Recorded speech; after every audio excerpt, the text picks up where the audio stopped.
نہ گود میں اٹھاتے۔ میں شکوہ کرتی کہ آپ کیسے باپ ہیں، آپ کو اپنی بچیوں پر کبھی پیار نہیں آتا، مگر اس کا کوئی جواب نہ ملتا۔ ہر شکوے کا جواب خاموشی یا ترش روئی سے دیا جاتا۔ سبحان جانے کس مٹی کے بنے ہوئے تھے، جیسے پتھر پر پانی پڑے تو کوئی اثر نہیں ہوتا، ویسے ہی ان پر کوئی بات اثر نہیں کرتی تھی۔ میں تو بچپن سے ہی ان کی شیدائی اور مروب تھی، وہ ہر وقت میرے دل و دماغ پر چھائے رہتے تھے۔ اگر مجھے ان کی ذرا سی محبت اور توجہ مل جاتی تو میری زندگی میں جو طوفان آیا وہ کبھی نہ آتا۔ میں کوئی غلط عورت نہ تھی، کبھی برے یا گمراہ کن خیالات میرے دل میں نہ آئے تھے۔ ہر دم دعا کرتی کہ خدا مجھے برے راستے سے بچائے، میں کوئی غلط قدم نہ اٹھا لوں۔ مگر ذہنی تناؤ اور تنہائی نے مجھے چڑچڑا بنا دیا تھا، یہاں تک کہ میں اپنی بچیوں سے بھی الجھنے لگی۔ آخر کو میں ایک جیتا جاگتا انسان تھی، مجھے بھی محبت کی ضرورت تھی۔ انہی دنوں ہمارے محلے میں نئے لوگ آ کر آباد ہوئے۔ ان کی ایک بیٹی، نیلم، میری ہم عمر تھی۔ اسے طلاق ہو چکی تھی، اس لیے وہ بھی تنہائی محسوس کرتی تھی۔ کبھی کبھار وہ میرے گھر آ جاتی، لیکن سبحان نے مجھے سختی سے منع کر دیا تھا کہ محلے میں کسی کے گھر نہ جاؤں۔ زیادہ تر کرائے دار لوگ رہتے تھے، اور سبحان کو ان کی اصلیت کا علم نہیں تھا، اس لیے وہ محتاط تھا۔ پھر ایک دن وہی ہوا جو نہیں ہونا چاہیے تھا۔ نیلم میرے گھر بریانی دینے آئی اور کہنے لگی کہ پڑوسیوں سے میل جول ہونا چاہیے، اسی لیے میں آئی ہوں۔ آپ بھی کبھی میرے گھر آئیں۔ میں نے اسے اپنی مجبوری بتا دی کہ میں کہیں نہیں جا سکتی، کیونکہ میرے شوہر نے منع کر رکھا ہے۔ البتہ، میں نے کہا کہ تم کبھی کبھار میرے پاس آ جایا کرو، اس سے میری تنہائی دور ہو جائے گی۔ نیلم بڑی ملنسار تھی، اور اچھی باتیں کرتی تھی۔ وہ ہفتے میں 2 بار میرے پاس آنے لگی، اور اس سے میرا دل بہلنے لگا، کیونکہ مجھے بھی کوئی بات کرنے والا مل گیا تھا۔ لیکن جب نیلم نے میرے حالات دیکھے، تو آہستہ آہستہ میرے کان بھرنے لگی۔ اس نے مجھے صلاح دی کہ تم اپنے شوہر سے طلاق لے لو اور کسی ایسے شخص سے شادی کرو جو تمہیں محبت دے سکے، ورنہ یوں ہی ساری عمر گھٹ گھٹ کر مر جاؤ گی۔ تمہارا شوہر ایک بے حس انسان ہے، اسے کوئی فرق نہیں پڑے گا کہ تم زندہ رہو یا مر جاؤ۔ بلا شبہ یہ نیلم ہی تھی، جس کی باتوں سے میرے اندر غلط قدم اٹھانے کی امنگ اور باطل خیالات پیدا ہوئے۔ ان دنوں مجھے بیٹھے بٹھائے چکر آتے، آنکھوں تلے اندھیرا چھا جاتا اور میں نیم جان سی ہو کر گر جاتی۔ سبحان کو بتایا تو انہوں نے حسب معمول رقم دے دی اور کہا کہ اپنی امی کے ساتھ ڈاکٹر کے پاس چلی جاؤ، میرے پاس وقت نہیں ہے۔ میں والدہ کو ساتھ لے کر ڈاکٹر کے پاس گئی۔ ڈاکٹر نے تاریخ دے دی کہ اس تاریخ کو تمہیں اسپتال میں داخل ہونا ہے۔ تمہارا چھوٹا سا آپریشن ہوگا، یہ ضروری ہے، اسی میں تمہاری بھلائی ہے۔ سبحان گھر آئے، میں نے پرچی ان کو دکھائی۔ فرمایا کہ مشکل ہے، میں تمہارے ساتھ نہیں جا سکتا، والدہ کس لیے ہیں؟ مجبورہ میں مقررہ تاریخ پر اسپتال میں داخل ہو گئی اور میری بچیوں کو نسلم نے اپنے پاس رکھ لیا۔ وارڈ میں فیمیل نرسوں کے ساتھ میل نرس بھی تھے۔ اس دوران ایک نوجوان بار بار میرے پاس آتا۔ اس کا نام مکرم تھا۔ وہ بہت خوش اخلاق، ہمدرد اور اچھی شکل والا تھا۔ وہ امی کو امی جان کہہ کر پکارتا اور کہتا کہ کسی قسم کی تکلیف یا کسی چیز کی ضرورت ہو تو مجھے بتائیں، میری ڈیوٹی آپ کے ہی وارڈ میں ہے۔ یوں وہ دن میں کئی چکر لگاتا۔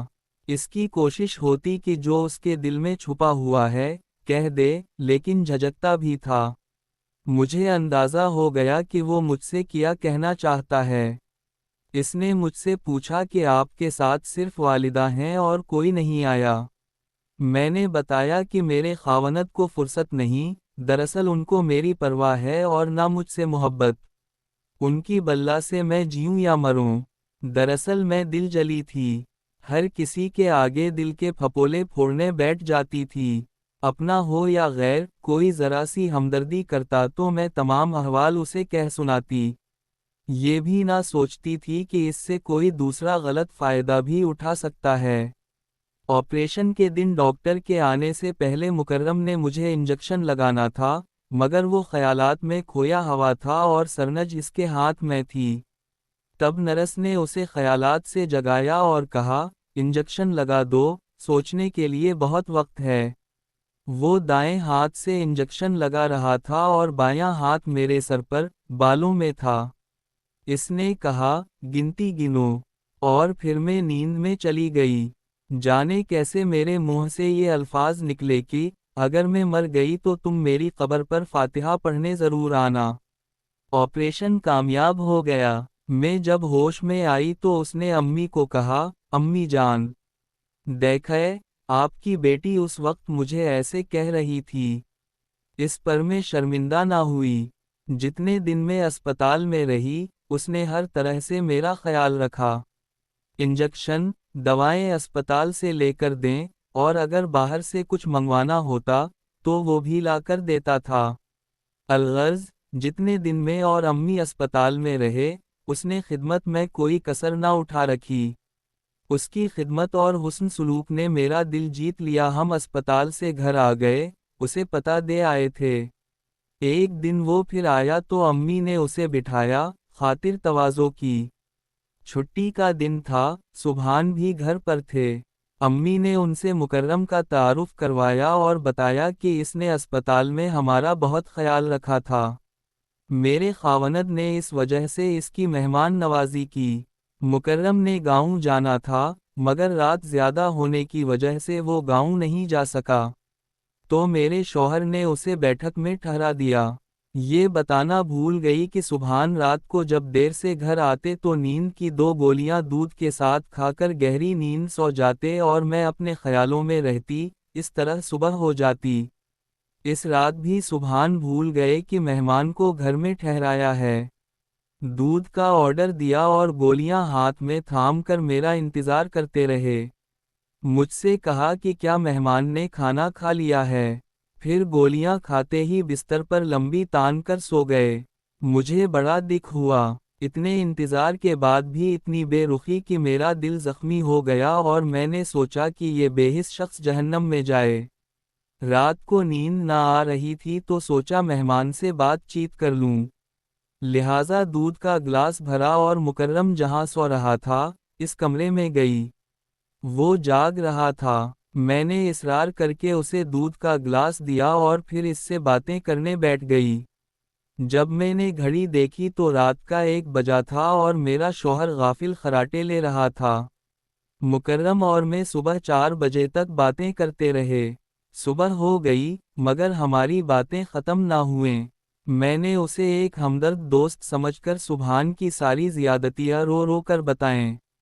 اس نے کہا، ہاں، آج میں نے اپنی آنکھوں سے دیکھ لیا ہے، تم واقعی سچ کہہ رہی ہو۔ کوئی اس قدر غافل اور بے حس نہیں ہوتا جیسا تمہارا خاوند ہے۔ یہ واقعی تم سے محبت نہیں کرتا۔ 5 بجے اس کی بس جانی تھی، اس لیے وہ 4 بجے ہی چلا گیا۔ پھر اس کے بعد اس نے گاؤں سے واپس آتے ہی مجھ سے رابطہ کیا۔ میں نے اسے نیلم کا فون نمبر دیا تھا۔ وہ نیلم کے ذریعے مجھ سے فون پر باتیں کرتا تھا۔ اس نے مجھے طلاق لینے پر اکسانا شروع کر دیا اور وعدہ کیا کہ اگر تم نے خاوند سے طلاق لے لی تو میں تم کو ضرور اپنا لوں گا اور ہر طرح سے خوش رکھوں گا۔ میں نے حالات سے باغی ہو کر اس کا ساتھ نبھانے کا وعدہ کر لیا اور امی سے کہا کہ میں سبحان سے طلاق لے کر مکرم سے شادی کرنا چاہتی ہوں۔ امی اور گھر والوں نے مجھے بہت سمجھایا، عزت کے واسطے دیے، لیکن میں نہ مانی۔